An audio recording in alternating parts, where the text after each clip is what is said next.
माननीय उपसभापति महोदय, आज जब इस विषय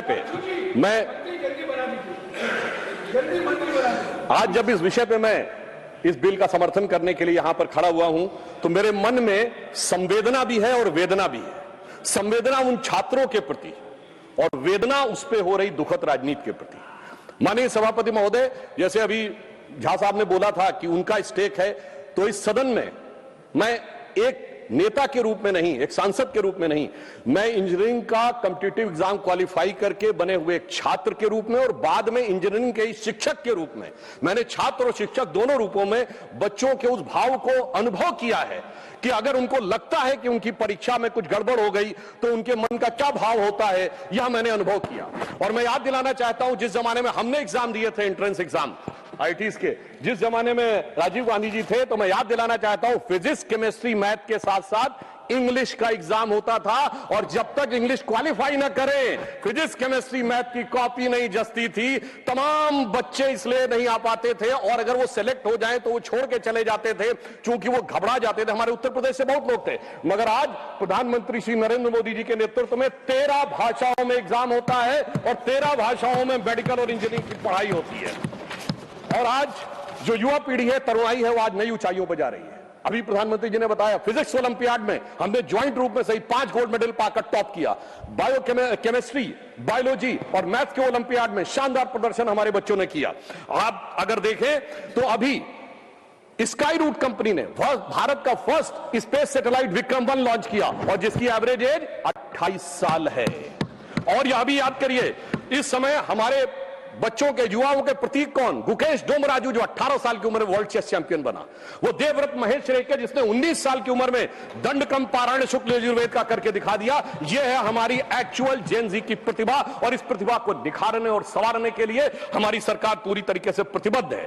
और वो कितनी संवेदनशील है, उसका प्रमाण उपसभापति महोदय ये है कि हमारे इसी सदन के नेता माननीय नड्डा जी और पीएमओ में राज्य मंत्री जितेंद्र सिंह जी दोनों गए और उन्होंने सोनम वांगचुक जी का अनशन समाप्त करने में सफलता हासिल की। पर संवेदनशीलता के अलंबरदारों से मैं पूछना चाहता हूं, स्वतंत्र भारत का पहला आमरण अनशन हुआ था 19 अक्टूबर 1952 को पोट्टाभी श्रीरामुलु ने, किस लिए कि आंध्र को अलग किया जाए। मगर सभापति महोदय, 15 दिसंबर 1952 तक और उनकी मृत्यु हो गई उस आमरण अनशन में, मगर सरकार के कान पर जूं नहीं रोगी थी। यह दिखाता है कि कितनी संवेदनशीलता थी और कितना। फिर हमारी सरकार ने जो भी कार्य किए, 2 चक्र की वार्ता की माननीय नड्डा जी ने और माननीय जितेंद्र सिंह जी ने। उसके बाद फास्ट ट्रैक कोर्ट का अनाउंसमेंट प्रधानमंत्री जी ने किया, कैबिनेट में कठोर प्रावधानों वाला बिल पास किया, मध्य रात्रि में छात्रों के लिए संदेश किया, और छात्रों की भावनाओं का सम्मान करते हुए हमारे शिक्षा मंत्री धर्मेंद्र प्रधान जी ने इस्तीफा दिया, जिन्होंने अपने कार्यकाल में कई उल्लेखनीय सकारात्मक कदम उठाए थे। और उसके बाद प्रधानमंत्री जी ने श्री नंदन नीलकर्णी जी के नेतृत्व में एक हाई पावर टास्क फोर्स बनाई। मगर सभापति जी, मैं समझ नहीं पाता हूं, हाई पावर टास्क फोर्स के सदस्यों का, विद्वान सदस्यों का उल्लेख करते हुए ये गोमूत्र कहां से बीच में आ जाता है? यानी समझ में नहीं आता है, जिसका कोई रेलेवेंस नहीं उस टॉपिक से। तो मैं बताना चाहता हूं, जिनको गोमूत्र की भी समस्या है, तो मैं उन्हें बताना चाहता हूं, गोमूत्र का anti bacterial, anti fungal, medicinal value के लिए यूएस में पेटेंट है, and the patent number is 64100059। और गोमूत्र का बायो एनहांसर के रूप में यूएस में साइंटिफिक पेटेंट है 68969007। मगर सर क्या करें, दिमाग में मैकाले मार्क्स का गोबर भरा हुआ है, तो उन्हें कहां से समझ में आएगा? सर, अगर यह आत्मविश्वास होता, जैसे प्रधानमंत्री जी ने all India institute of Ayurvedic science जो बनाया, ये 50 साल पहले बन गया होता, तो सभापति महोदय हमें हल्दी, नीम और तुलसी के पेटेंट के लिए लड़ाई नहीं करनी होती। हम आज लीडर बन के खड़े होते हैं। मगर क्या बताएं, ये विज्ञान में पश्चिम के अंधभक्त हैं, और उस अंधभक्ति की कीमत इस देश ने चुकाई, मगर प्रधानमंत्री जी ने आकर उसको एक नई राह दिखाई है। मैं ये भी बताना चाहता हूं, हम इस विषय को लेकर किसी भी प्रकार का मजाक नहीं करते, हम पूरी तरीके से संवेदनशील होकर कार्य कर रहे हैं। और इस गंभीरता के लिए जो ये बिल आया है, हमारे 3 मूल मंत्र हैं। छात्रों के प्रति संवेदनशीलता, शिक्षा व्यवस्था के लिए व्यवस्था की सुदृढ़ता, और पेपर लीक जैसे अपराध के लिए कानूनी कठोरता। Which I can say in English, we are having a sensitive approach, secure process and a stringent law. So triple S is our main motto, how to ensure these things. और मैं यह भी कहना चाहता हूं कि इस विषय पे दो पक्ष हैं, एक लीगल यानी वैधानिक पक्ष और दूसरा है राजनीतिक पॉलिटिकल पक्ष। हम दोनों, पहले मैं लीगल पक्ष के ऊपर बात करूंगा, फिर पॉलिटिकल पक्ष के ऊपर। मगर हमारी सरकार ने यह प्रतिबद्धता दिखाई है कि जब छात्रों के भविष्य की बात आए तो ऐसा कठोर कानून बनाया है कि पेपर लीक करने वाले माफियाओं का मनोबल गिरना नहीं चाहिए, मनोबल जमींदोज हो जाना चाहिए। और इसके लिए 2024 के एक्ट के सेक्शन 11 के सबसेक्शन 2 में यह स्पष्ट किया गया है कि यदि कोई संगठित पेपर लीक करता है तो 1 करोड़ रुपए से उसको आर्थिक दंड को 10 करोड़ रुपए किया गया है। इसका उद्देश्य यह है कि यदि कोई ऐसा करता है तो उसकी आर्थिक ढांचा जमींदोज हो जाना चाहिए। सबसेक्शन 1 में 5 वर्ष के कारावास को 7 वर्ष किया गया है और 7 वर्ष के कारावास को 10 वर्ष किया गया है। 2024 के एक्ट के सेक्शन 10 में संशोधन किया गया है कि यदि कोई व्यक्तिगत रूप से इसका दोषी पाया जाता है तो 50 लाख रुपए का होगा फाइन। माननीय मंत्री जी ने कहा था कि सर्विस प्रोवाइडर के ऊपर भी कड़ा शिकंजा करने की व्यवस्था की गई है। तो यदि कोई सर्विस प्रोवाइडर या मैनेजर होता है तो उस पर 1 करोड़ रुपए का फाइन और सजा जो है वो 10 वर्ष तक की हो सकती है। परंतु मैं कहना चाहता हूं सभापति महोदय, कानून कितना भी कठोर हो वो तब तक प्रभावी नहीं हो सकता जब तक जांच द्रुत गति से ना हो।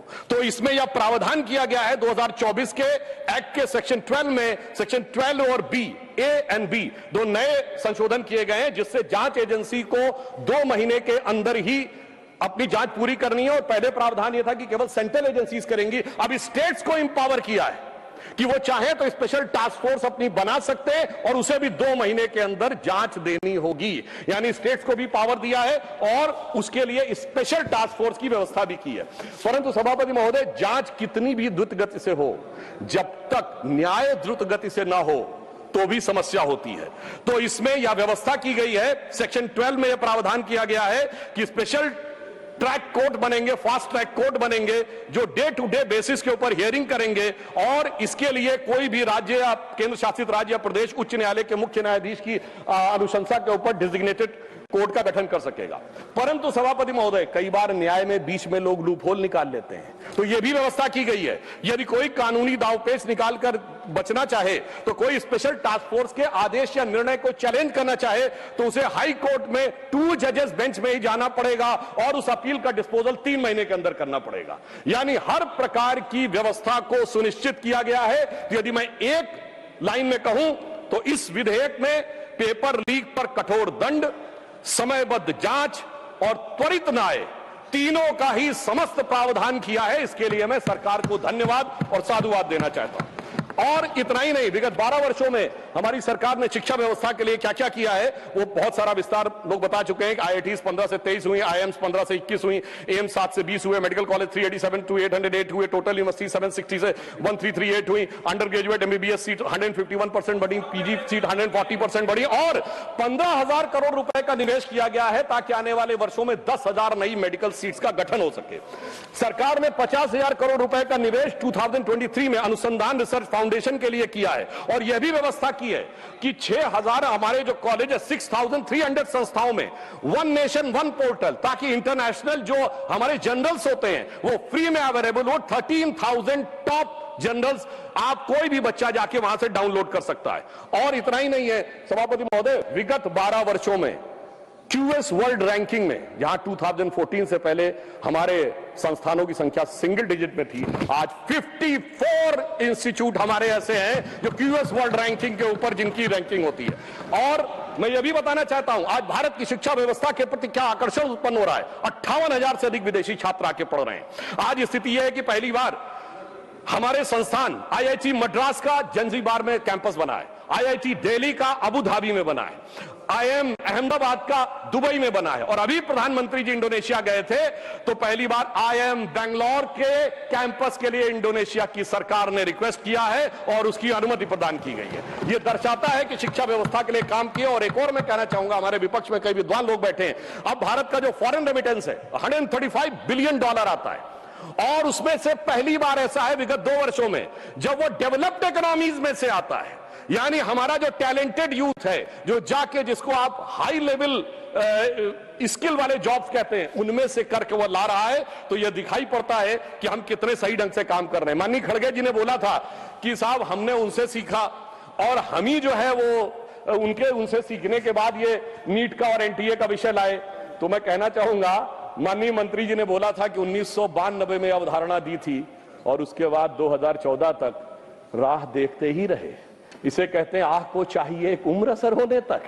तो इसलिए मैं कहना चाहता हूं, वो वास्तविकता में मोदी जी की प्रतिबद्धता से वह विषय सफल हुआ। और मैं उस डिटेल में नहीं जाना चाहता, बहुत सारे डिटेल्स माननीय मंत्री जी ने बताए किसके कालखंड में क्या क्या पेपर लीक हुए, पर एक उदाहरण देना चाहता हूं।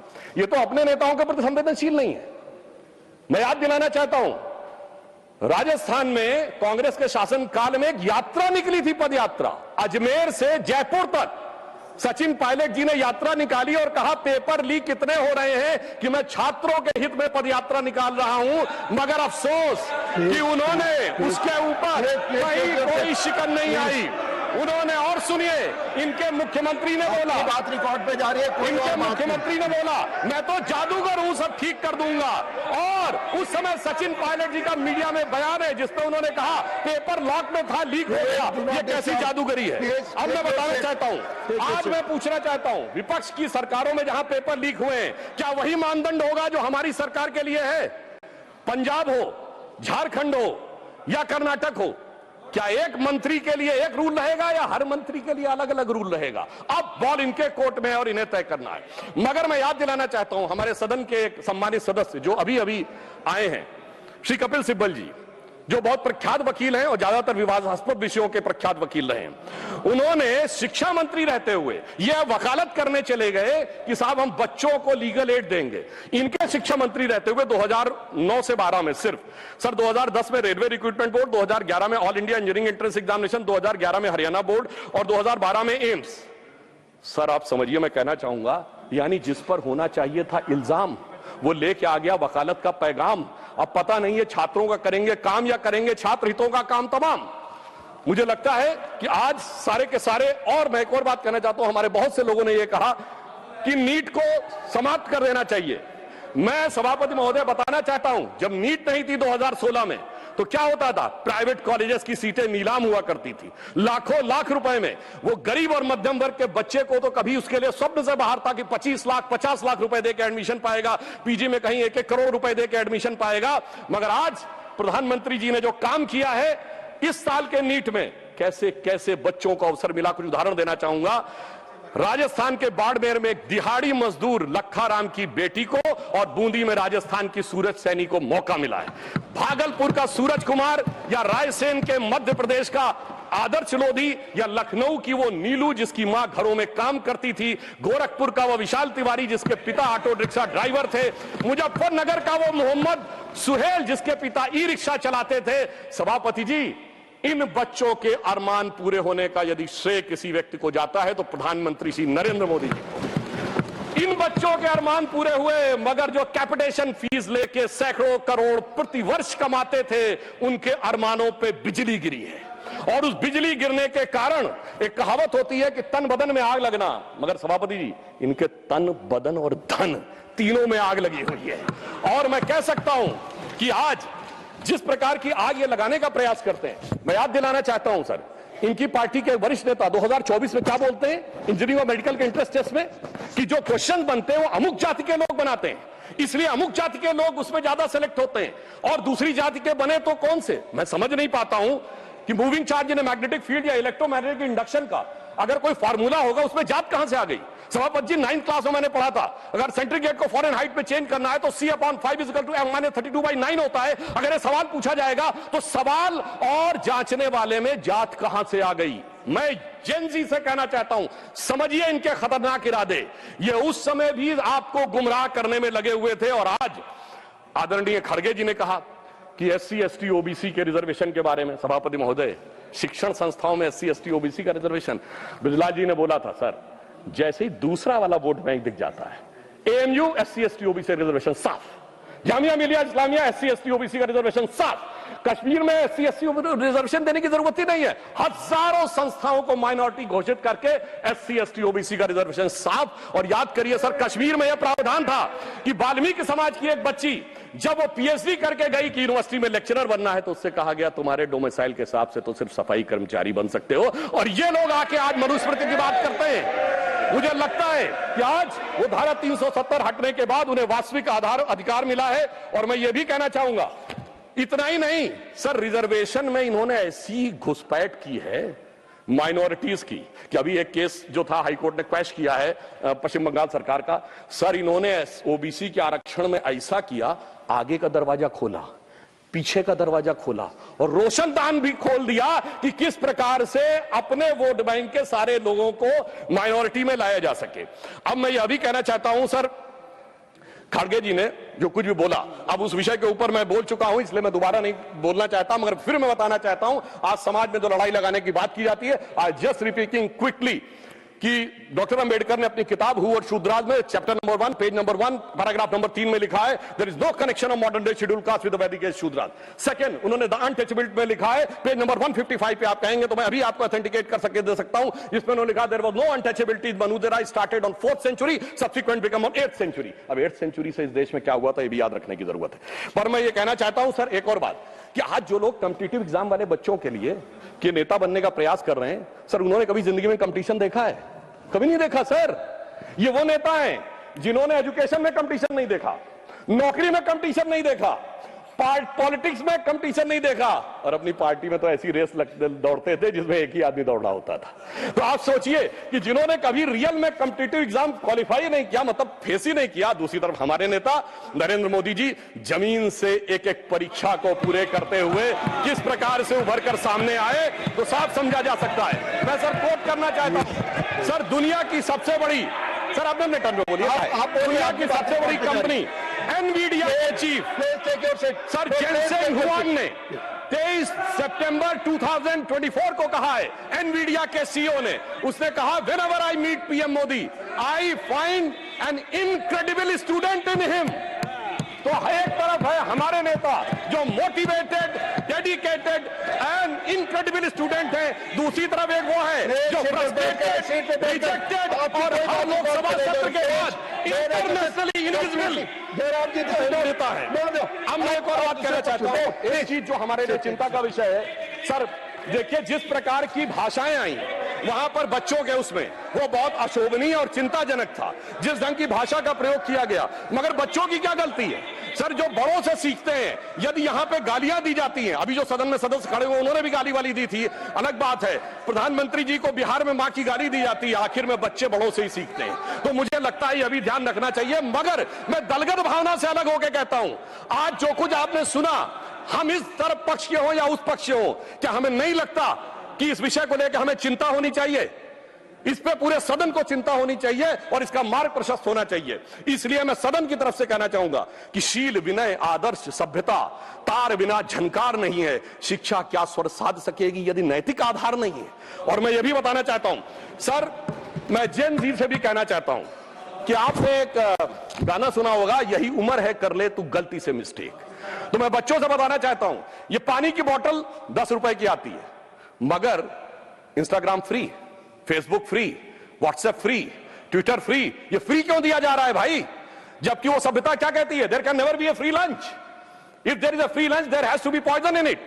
तो मैं समझना चाहता हूं वो फ्री आपको इसलिए दिया जा रहा है ताकि आपके दिमागों को कैप्चर किया जा सके।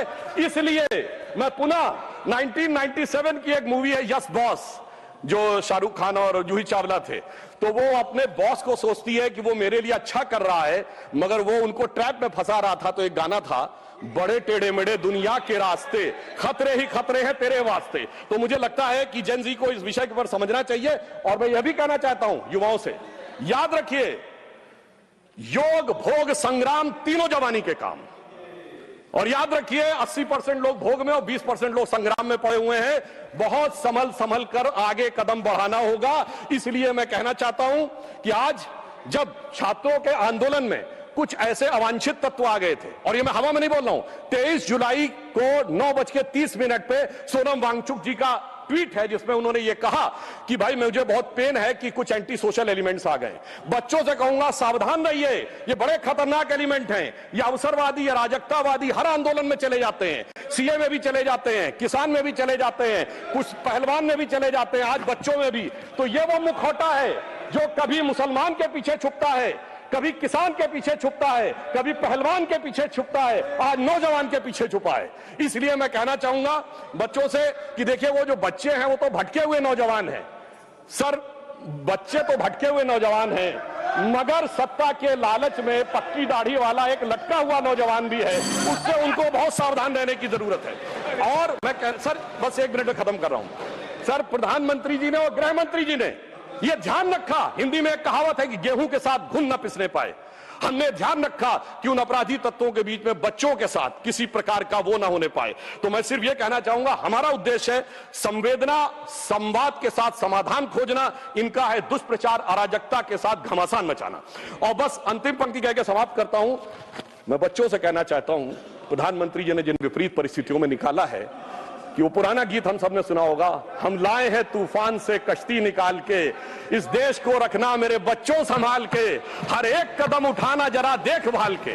और अंत में कहना चाहूंगा बच्चों से यह भी कि हां हो सकता है कुछ कष्ट आपको हुआ हो, मगर हम उन लोगों में से नहीं हैं जो अभिमानी राम गोपाल जी कहते थे, कार सेवक चढ़ तो गए थे मगर चिपक गए, साथ साथ के गोलियां मारी गई थी, कनपट्टी पर सटा के गोलियां मारी गई थी। इसलिए मैं यह भी कहना चाहता हूं सर, अंत में प्रधानमंत्री जी की तरफ से बच्चों के लिए और युवा पीढ़ी के लिए कि चमन को सींचने में पत्तियां कुछ झड़ गई होंगी, यही इल्जाम हम पर लग रहा है बेवफाई का, मगर कलियों को जिसने रौंद डाला अपने हाथों से, वही दावा करे हैं चमन की रहनुमाई का। धन्यवाद। गर्मियों की छुट्टी होने वाली थी, मेरे पापा आने वाले थे, तो हम लोग सभी खुश थे, तो मैं एक बेड पे चढ़ के डांस कर रहे थे, डांस कर रहा था, लेकिन वो पहले ही आ गए। प्लीज तो मैं उस समय तो कंटिन्यू नहीं कर सकता था ना, तो फ्रीज फ्रेम टाइप का हो कसम पैदा कर